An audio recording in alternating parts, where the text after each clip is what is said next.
în 2000 noi am funcționat ca și ACS Badminton Joe IBC, cum am spus, iar apoi din 2000 n-am mai avut sprijinul lor și pe juniori am reușit în 2001 să înscriem la Clubul Sportiv Școlar numărul 1, unde erau acești juniori, Olariu, Nimmersheim, frații Basiu, pe care am numărat înainte, dar seniorii nu puteau fi înscriși acolo, un Posteucă și cei contemporani cu Adina Posteucă, Leonora Gheju și pe care mi-aveam atunci Radu Toma, Emma, Cătălina Albu, fratele ei, Ionuț Albu, pentru că Clubul Sportiv Școlar îți oferă protecție până împlinești vârsta de 18 ani, sau mai bine zis până termin liceul. Și atunci seniorii noștri erau în aer și noi nu puteam participa la competițiile naționale pentru că nu aveam un nume de familie, cum ar veni. Și atunci mâna întinsă a fost cea de culmea, Clubul Sportiv Municipal din Onești, pentru care am jucat,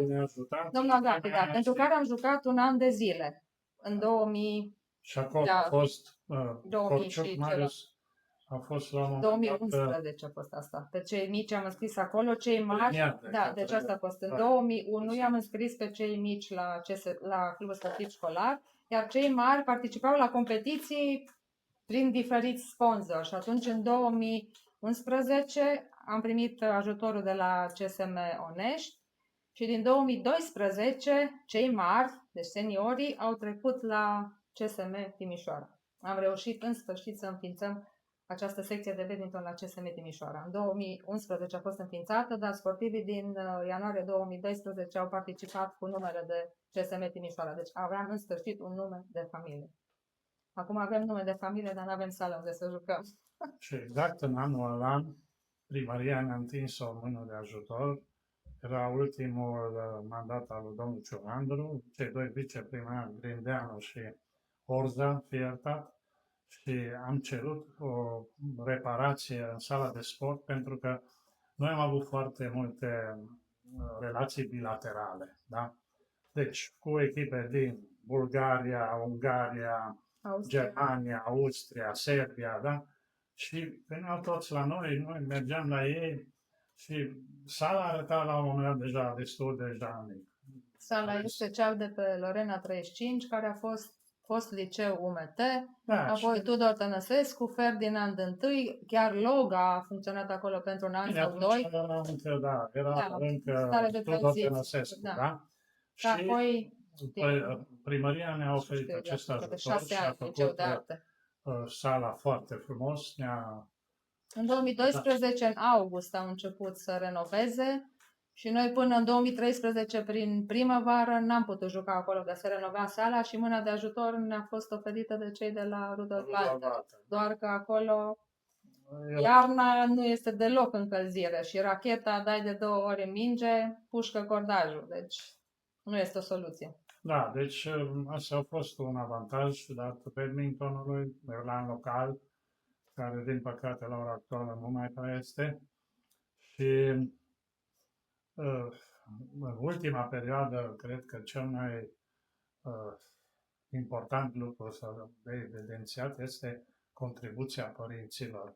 Da, deci noi înainte mergeam, eu știu, clubul sportiv școlar, stimeri, mai mergeam, plăteau ei ceva, dar la ora actuală, de exemplu, părinții suportă aproape toate cheltuielile astea de plecare în străinătate, care clubul nu le poate acoperi și până la urmă am fost și la campionatul european pe banii părinților la un moment dat, deci era un lucru care absolut nu este normal.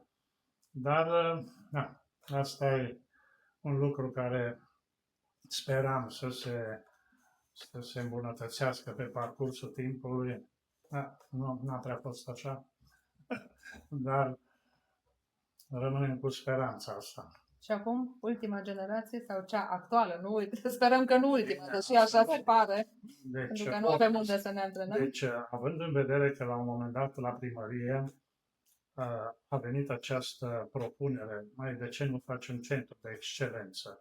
Deci la vremea aia a fost city manager, Alvin Drăgoi sau așa ce o chema, și el, cu un director de bancă, au zis, dom'le, încearcă să faci chestia asta. Și am încercat ce însemna asta.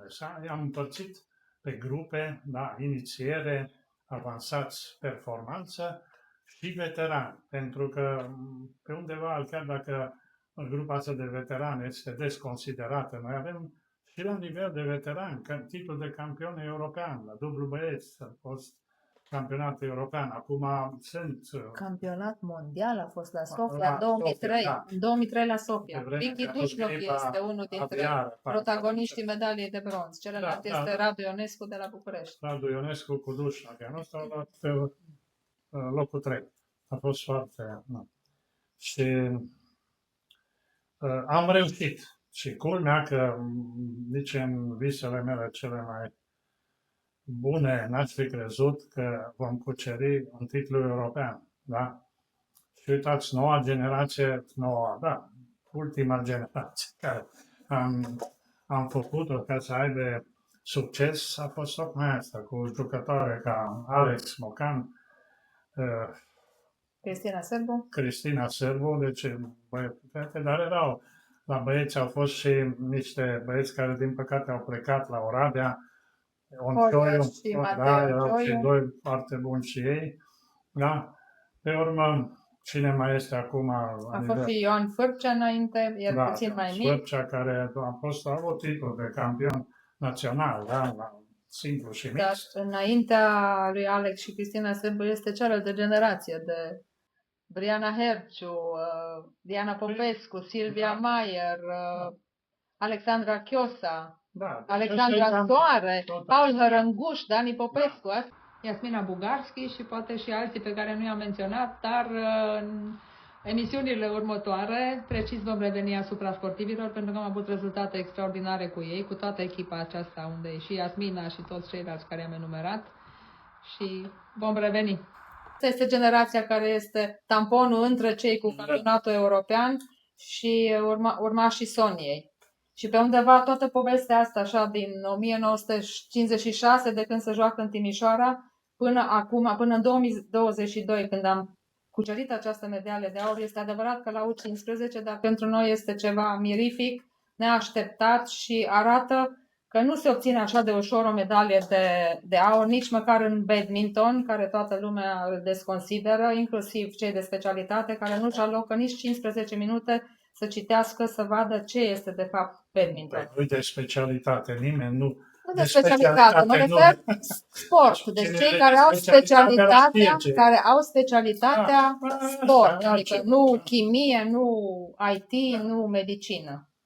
Deci asta este. Eu am avut niște generații și din păcate acum treaba asta s-a cam oprit pentru că a fost o vreme când după ce a venit acest liceu de artă acolo, s-au întâmplat niște lucruri foarte bizare, nu?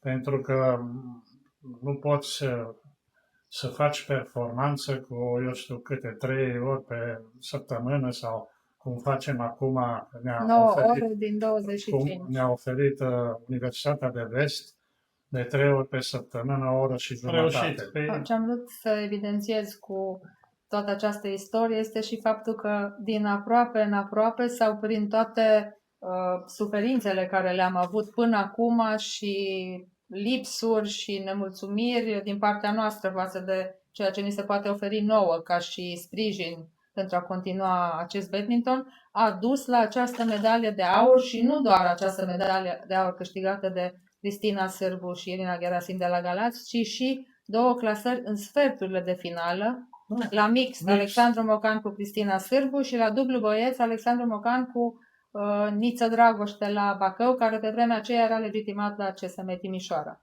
Deci nu se pot obține rezultate dacă nu ai o istorie sau o masă în spatele tău. Și pentru ca acești copii, Mocan și Sârbu, să exceleze, am avut nevoie de o Alexandra Soare, de Paul Hărânguș, de Dani Popescu, de Alexandra Chiosa, de surorile Runcan, am avut și Janis și Raisa Runcan, la băieți frații Oncioiu, Ioan Fârcea, Artur Maier, care la rândul lor au fost crescuți de Sonia Olariu, Mircu Cehac, Popescu Nimățan, care la rândul lor au fost crescuți de Toma Avrămuț, Albu, care la rândul lor au fost crescuți de Posteucă, Adina, Nora, Gheju, Adina Posteucă și toți cei care au fost contemporani cu ei și care la rândul lor au fost crescuți de Danu și așa. Marele avantaj a fost altul. Deci, având în vedere că erau aceste, să excludem, să zicem, veteranii, aceste trei categorii, deci inițiere, avansat și înaltă performanță, au fost, adică mulți jucători își doreau și aveau un ideal să accede într-o grupă superioară. Adică cel de la inițiere era extraordinar de încântat dacă ajungea să joace la avansați.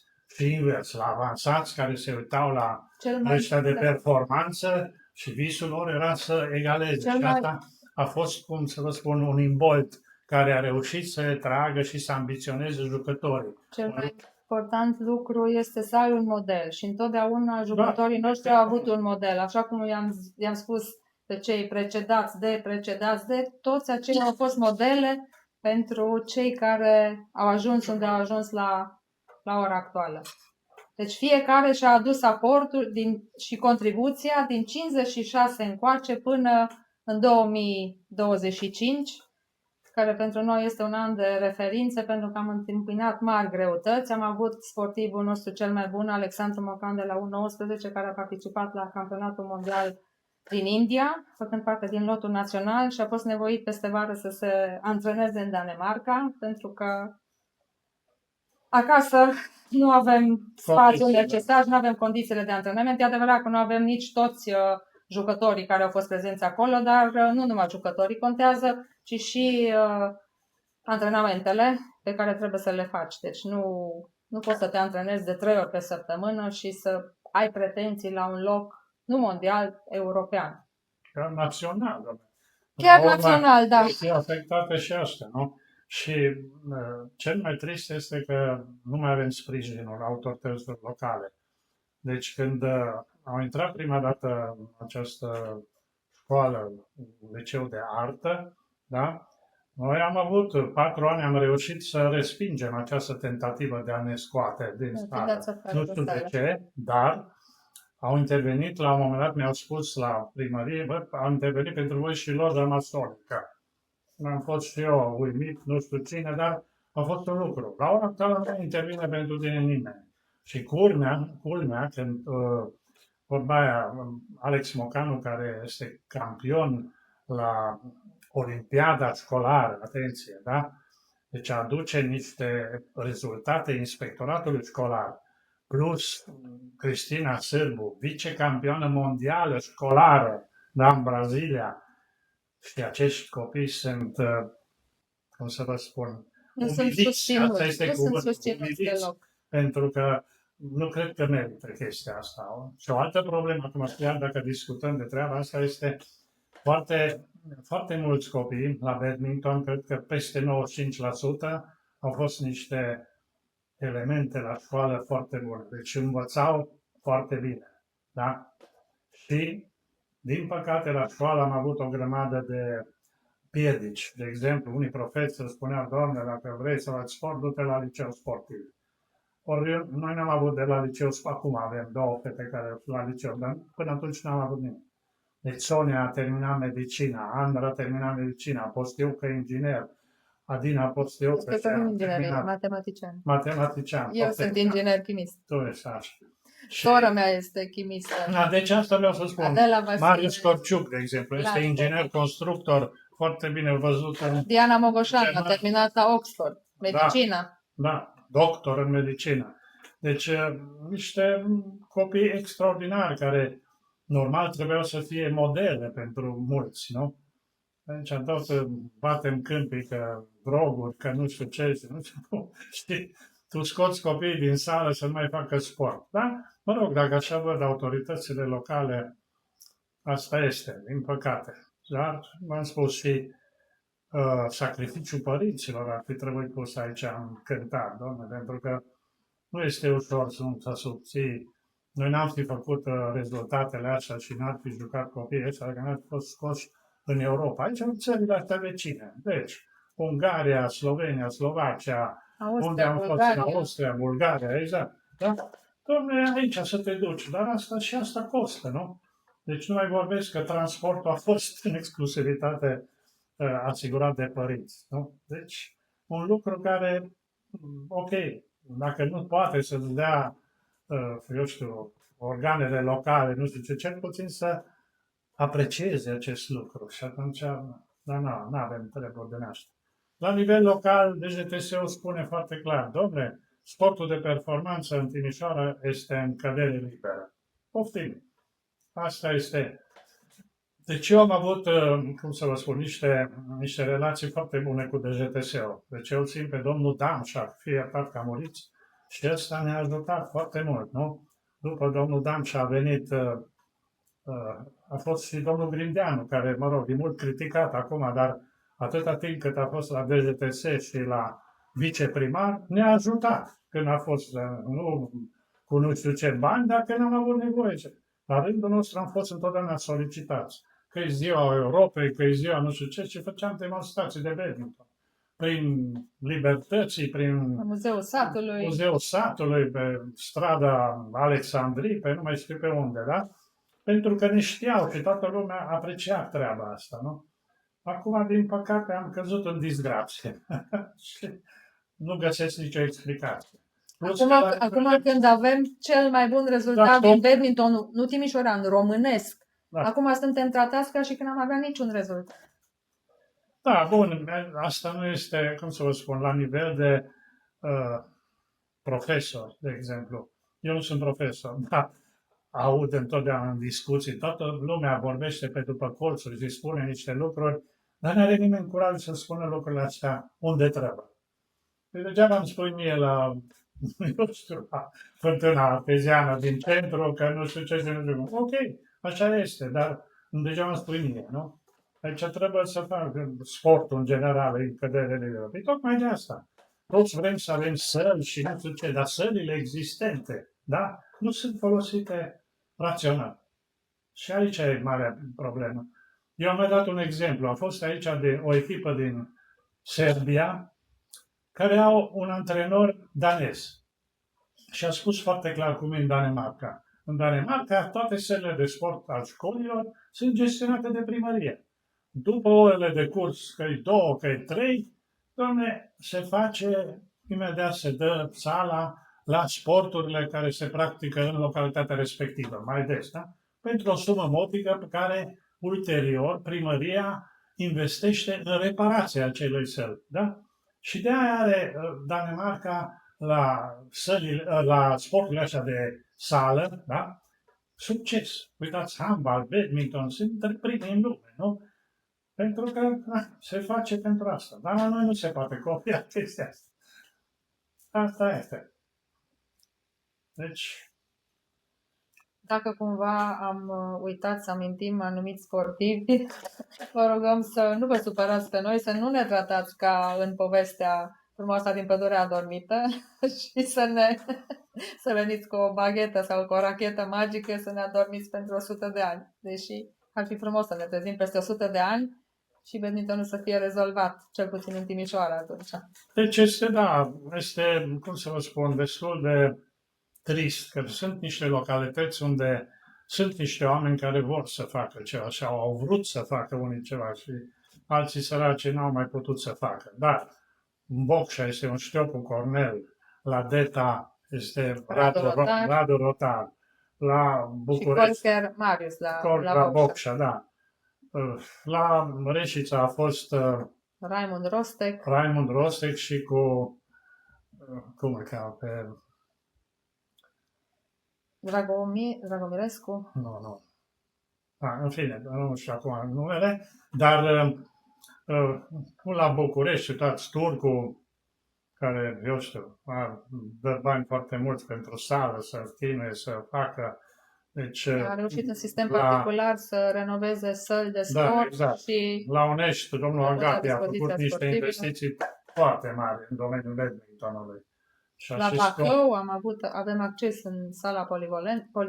acum, da, avem. Acum, Și, cum să vă spun, înainte, deci am avut și niște relații foarte bune la nivel de minister al sportului, că era Ministerul Sportului. Deci Doina Melinte ne-a ajutat foarte mult. Deci a fost o ministră extraordinar. La fel a fost și domnul Gațu, care, da, a fost extraordinar, da. Deci, da, se pare că acum nici la minister nu mai există această, eu știu, acest sprijin sau această avem simpatie. sprijin pentru că bugetul pe care l-am primit este mult mai mare față de ce am avut în anii precedenți, doar că oricum este insuficient pentru noi, pentru ca sportivii noștri să obțină rezultate bune internaționale, au nevoie să iasă afară, să joace cu cât mai mult, să întâlnească o diversitate cât mai mare de adversari. Nu să stăm în aceeași sală, cu aceiași 10 sportivi și ne tot jucăm între noi ca la biliard și Din punctul meu de vedere, știm dinainte cine câștigă. aici altfel. Aici ar trebui să existe o strategie, pentru că toată lumea cere de la federație bani și nu știu ce. Nu știu ce, mă, niciunde nu dă federația bani așa aiurea. În Turcia, de exemplu, există un sistem care la nivel școlar, Ministerul Învățământului ajută foarte mult sportul. Da? Acolo îți plătești ăștia tot, și biletul de tren și tot, absolut tot ei. Dar, uite, în Danemarca, la nivel de cluburi există așa o activitate care până la urmă dau federației niște jucători. Și federația, pe urmă, în lotul național, ăla e suportat de federație. Deci federația nu o să vină să-ți dea ție, eu știu, Timișoara, Bocșa sau nu știu cine, bani ca să joci badminton. Nu. Mi-am spus, uite, că avem copii, nu știu ce, și unii sunt și studenți. Au sărit la mine că n-au ce să caute studenți în clasele de sport școlare. Dom'le, asta e. Păi dacă de la vârsta de 6 ani a făcut acolo, s-a antrenat, a ajuns campion și a ajuns student acum. Eu să-i spun, gata, nu mai Și în afară de asta, noi nu lucru avem absurd. nevoie de acești studenți ca să-i ridice pe cei care vin. Ei sunt undeva mentori acestor elevi, care și ei la rândul lor vor ajunge studenți și vor fi mentori pentru alții, dacă vom mai avea alții, în condițiile actuale. Cel mai trist este că vine din partea unor cadre pedagogice treaba asta. Doamne, dacă ar veni unul care nu știu ce, dar ca să vină unul care, doamne, stai puțin, că eu, din punctul meu de vedere, de exemplu, toți acești copii, elevi, să zic așa, care au făcut sport s-au maturizat mai repede. Deci procesul ăsta de maturizare se face mai repede. Pentru că sportul te învață să lupți, te învață să pierzi, ar trebui cel puțin să te învețe chestia asta și asta este rolul antrenorilor, nu? Doamne, că mulți plâng, doamne, că au pierdut și nu știu ce, și în timp, doamne, lămurești, stai puțin. Am avut și copii asociali, adică comunicau greu, nu-și deschideau, dădeau din cap da sau nu, deci nu puteai purta o discuție cu ei. Și peste 2 ani au venit părinții și ne-au spus, vă mulțumim frumos, așa ceva nu ni s-a întâmplat niciunde. Fata mea a început să zâmbească, să vorbească, să le spună cum e la antrenament. Deci am rămas noi șocați, ne uitam unii la alții, mama cu tata, și nu le venea să creadă că este fiica sau fiul lor. Față de asta au legat prietenii pe viață, nu doar cu cei care erau la noi în club, ci și participând la competiții internaționale. Deci au niște relații cu sportivii de acolo, deci incredibil, mult mai ușor faci o conexiune cu un străin sau dacă te duci undeva, mult mai ușor îți este să vorbești. Îi obligă, pe undeva să obligați să învețe limba engleză, ceea ce câteodată, chiar dacă o faci la școală, cunoștințele sunt minime pentru o mulțime dintre sportivi buni și elevi buni, dar pentru că nu au dialog într-o anumită limbă, le este greu să comunice și mergând afară în străinătate erau obligați, că nu puteau să vorbească românește cu ei sau prin semne. Au fost obligați să vorbească și așa și-au dat drumul și au apărut, adică cunoștințele i-a ajuns din urmă, pentru că le ai acolo undeva sedimentate, dar trebuie să le și știi să le folosești. Și un mare avantaj este că îți faci o grămadă de prieteni, afară, da? În străinătate, așa cum eu la rândul meu, de exemplu, am în toată lumea asta antrenori cu care am colaborat și nici nu m-am gândit vreodată la chestia asta, nu? Noua Zeelandă, Coreea, deci, ce să vă spun, Japonia, China, deci niște lucruri extraordinare care toți mai scriu câte un e-mail, ceva sau cum au văzut că România a câștigat, acum am fost felicitat de foarte mulți. Dom'le, uite ce rezultat. Da? Asta s-a dus. Asta este un lucru iară care și dezavantajează copiii ăștia, nu? Deci, asta e.